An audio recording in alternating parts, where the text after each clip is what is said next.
ఈరోజు మనం job versus కెరీర్‌లో పార్ట్ 1 చూద్దాం. What is a job? Job అంటే ఏంటి? అంటే ఇక్కడ మనకి జాబ్‌కి, కెరీర్‌కి డిఫరెన్స్ ఏంటనేది మనం స్టెప్ బై స్టెప్ చూస్తున్నాం అనమాట. This is part 1. సో, దీంట్లో మనం మాట్లాడుకునేది ఏంటంటే what is a job? Short term work to earn money. అప్పటికప్పుడు ఏదో చేసి డబ్బులు సంపాదించే ప్రయత్నం. Focused on salary, income priority. జనరల్‌గా ఏంటంటే బీటెక్ చదువుతున్నప్పుడు వెంటనే జాయిన్ అయిపోవాలి. సాలరీ ఎంతైనా పర్వాలేదు జాయిన్ అవ్వాలి జాబ్‌లో అనేది ఒక 90% ఆఫ్ స్టూడెంట్స్ మైండ్ సెట్ ఇలాగే ఉంటుంది. అండ్ దీనివలన ఏంటి ప్రాబ్లమ్ అంటే లిమిటెడ్ గ్రోత్ ఆపర్చునిటీ. సో, మీకిక్కడ నేను ఒక ఎగ్జాంపుల్ చెప్పదలుచుకున్నాను. దానికోసం పక్కన ఒక ఇమేజ్ కూడా చూపించడం జరిగింది. సో, మీ దగ్గర పెద్ద ల్యాడర్ ఉంది అనుకుందాం. అంటే ఐ మీన్ తెలుసు నిచ్చెన మీకు. సో, ఆ ల్యాడరు చాలా పెద్దది. అంటే నంబర్ ఆఫ్ స్టెప్స్ చాలా ఉన్నాయి దానికి. కానీ మీరు తీసుకెళ్ళి ఒక చిన్న గోడకి వేశారు దాన్ని. సో, మీరు ఆ ల్యాడర్ యూజ్ చేసి జస్ట్ ఆ చిన్న గోడ ఎక్కగలుగుతారు అంతే.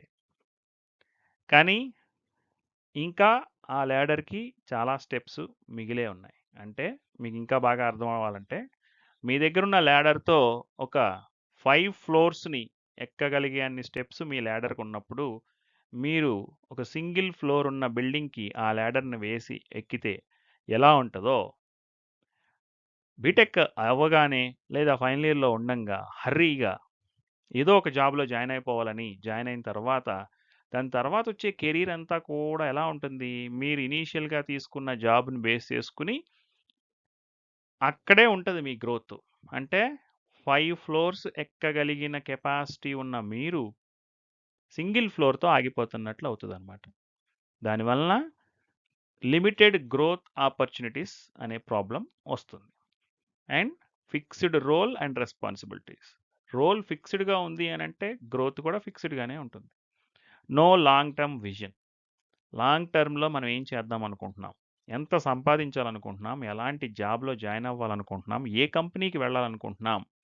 అనేది మీరు ముందుగా డిసైడ్ అయ్యి, ఒక టార్గెట్ పెట్టుకొని, విజనరీగా ఏం చేస్తే, ఏ స్కిల్ నేర్చుకుంటే మనం అనుకున్న జాబ్‌లోకి, మనం అనుకున్న కంపెనీలోకి వెళ్ళగలం అనేది మీరు డిసైడ్ చేసుకోవాలి.